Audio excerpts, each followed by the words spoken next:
உலகமே இஸ்ரேல் பண்ணுற இனப்படுகொலையை பார்த்து கண்டனம் தெரிவிச்சுக்கிட்டு இருக்க அதே நேரத்தில் இந்தியாவும் இதை பற்றி பேசியிருக்காங்க. இந்தியா என்ன பேசியிருக்காங்க அப்படிங்கிறத நம்ம டீட்டெயிலாக பார்க்கலாம். அது மட்டும் இல்லாமல் நீங்கள் போரை நிறுத்தினா மட்டும் போதும், எங்கள் மக்களுக்கு அமைதி தான் தேவை அப்படின்ட்டு ஹமாஸ் சொல்லியிருக்காங்க. ஸோ இந்த ரெண்டு விஷயத்தையும் சிம்பிளாக இந்த வீடியோவில் நம்ம பார்க்க போகிறோம். This is day 2 of Israel and Gaza conflict. So புதுசாக சேனலுக்கு வந்தீங்கன்னா மறக்காமல் சப்ஸ்கிரைப் பண்ணிக்கோங்க. நீங்கள் சப்ஸ்கிரைப் பண்ணால் நம்மளை சுற்றி நடக்கிற கரண்ட் அஃபேர்ஸ் உங்களுக்கு நோட்டிஃபிகேஷனாக வந்து சேரும். That's interesting. Now without any delay, let's get started. முதல்ல நம்ம இந்தியா இந்த இஸ்ரேல் காசா கான்ஃப்ளிக்ட்டுக்கு என்ன ஓப்பன் அப் பண்ணியிருக்காங்க, என்னெல்லாம் மென்ஷன் பண்ணியிருக்காங்க அப்படிங்கிறத பார்த்துடலாம்.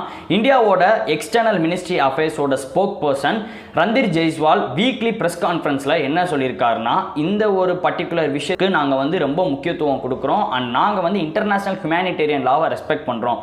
அங்கே இருக்கிற சிவிலியன்ஸோட உயிர் ரொம்ப முக்கியம், சிவிலியன்ஸ் யாரும் பாதிக்கப்படக்கூடாது அப்படிங்கிறதுலாம் நாங்கள் ரொம்பவே தெளிவாக இருக்கோம் அப்படிங்கிறது போல சொல்லியிருந்தாரு. அது மட்டும் இல்லாமல் இப்போ ரீசெண்டாக நார்வே, அயர்லாந்து, ஸ்பெயின் அப்படிங்கிற ஒரு சில நாடுகள்லாம் பாலஸ்தீனை ஒரு தனி நாடாக அமைக்கிறதுக்கு நாங்கள் ரெகக்னைஸ் பண்ணுறோம், பாலஸ்தீனுக்கு எங்களோட ஃபுல் சப்போர்ட் எப்பயுமே உண்டு அப்படிங்கிறது போல மென்ஷன் பண்ணியிருக்காங்க. ஸோ இதை பற்றி நீங்கள் என்ன நினைக்கிறீங்க அப்படின்ட்டு ரந்தீர் ஜெய்ஸ்வாலுக்கு ப்ரெஸ் கான்ஃபரன்ஸில் கொஸ்டின் ரைஸ் பண்ணியிருக்காங்க. அதுக்கு அவர் என்ன சொல்லியிருந்தாருன்னா, இந்த கண்ட்ரிஸ் இப்போ தான் பாலஸ்தீனை ரெகக்னைஸ் பண்ணியிருக்காங்க. இந்தியா இதை 1980லே பண்ணிட்டோம், நாங்கள் அப்போவே 2 ஸ்டேட் சொல்யூஷனுங்கிறது பேரில் பாலஸ்தீனை ஒரு செப்பரேட் ஸ்டேட்டாக நாங்கள் ரெகக்னைஸ் பண்ணிட்டோம். ரெண்டு நாட்டோட அமைதியும் முக்கியம், இஸ்ரேலோட அமைதியும் முக்கியம், பாலஸ்தீனோட அமைதியும் முக்கியம் அப்படிங்கிறத நாங்கள் 1980லே ரெகக்னைஸ் பண்ணிட்டோம் அப்படிங்கிறது போல சொல்லியிருக்காரு. இதுலேருந்து நமக்கு ரொம்பவே கிளியராக தெரிய வருது என்னன்னா, இந்தியா ரெண்டு நாட்டோட அமைதிக்கும் முக்கியத்துவம் கொடுக்குறாங்க அப்படிங்கிறதுல நமக்கு தெளிவாக தெரிய வருது. ஓகே, ஹமாஸ் அப்படின்ட்டு நான் ஸ்டார்டிங்கில் மென்ஷன் பண்ணியிருப்பேன். ஹமாஸ் என்ன சொல்லியிருக்காங்கன்னா, நாங்கள் பேச்சுவார்த்தைக்கெல்லாம் எதுவுமே ரெடி கிடையாது, நாங்கள் இஸ்ரேல் வார நிப்பாட்டினா முழுசாக அவங்க என்னெல்லாம் சொல்கிறாங்களோ அதை அக்செப்ட் பண்ணிக்கிறோம், இன்க்ளூடிங் இந்த ஹாஸ்டேஜஸ், அப்புறம் இன்னும் ஒரு சில மிலிட்ரியன்ஸை அவங்க ஹமாஸ் இனிஷியலாக அரெஸ்ட் பண்ணி வச்சுருக்காங்க.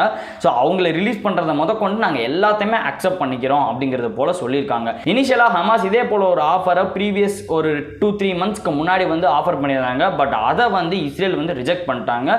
ஸோ இப்போ இந்த மாதிரிக்கு ஓப்பன் அப் பண்ணியிருக்காங்க. ஏன்னா ரஃபாவில் இருக்கிற ரெஃப்யூஜி கேம்பில் இஸ்ரேல் அட்டாக் பண்ண ஒரு காரணத்தினால ஹமாஸ் இப்படி ஒரு முடிவு எடுத்திருக்கிறதுக்கு நிறைய வாய்ப்புகள் இருக்கு. ஏன்னா அங்கே நிறைய மக்கள் இறந்து போய்கிட்டு இருக்காங்க. அஃபீஷியலாகவே 35-45 பேர் இறந்து போயிருக்காங்கன்னா, அன்அஃபீஷியலாக எத்தனை பேர் இறந்துருப்பாங்க, எத்தனை பேர் காயமடைஞ்சிருப்பாங்கன்ட்டு யாருக்குமே தெரியாது.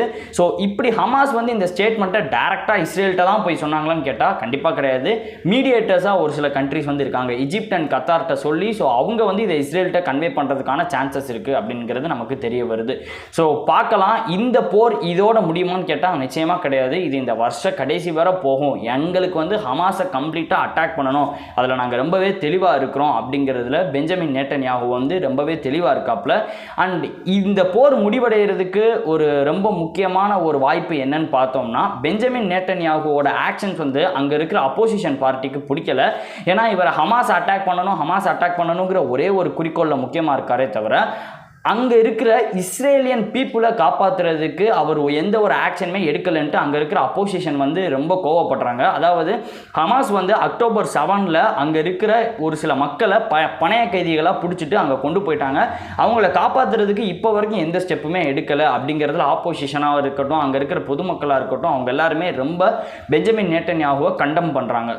ஹமாஸோட அந்த ஒரு அக்ரிமெண்ட்டை அவங்க அக்செப்ட் பண்ணுவாங்களா, ரிஜெக்ட் பண்ணுவாங்களான்ட்டு நம்ம பொறுத்திருந்து தான் பார்க்கணும். நீங்கள் இதை பற்றி என்ன நினைக்கிறீங்க மறக்காம கமெண்ட்ல மென்ஷன் பண்ணுங்க. அண்ட் இதே போல நம்மளை சுற்றி நடக்கிற கரண்ட் அஃபேர்ஸ் தெரிஞ்சுக்கணும்னா மறக்காம சப்ஸ்கிரைப் பண்ணி சப்போர்ட் பண்ணுங்க. Seize the day, we have very limited time. Peace.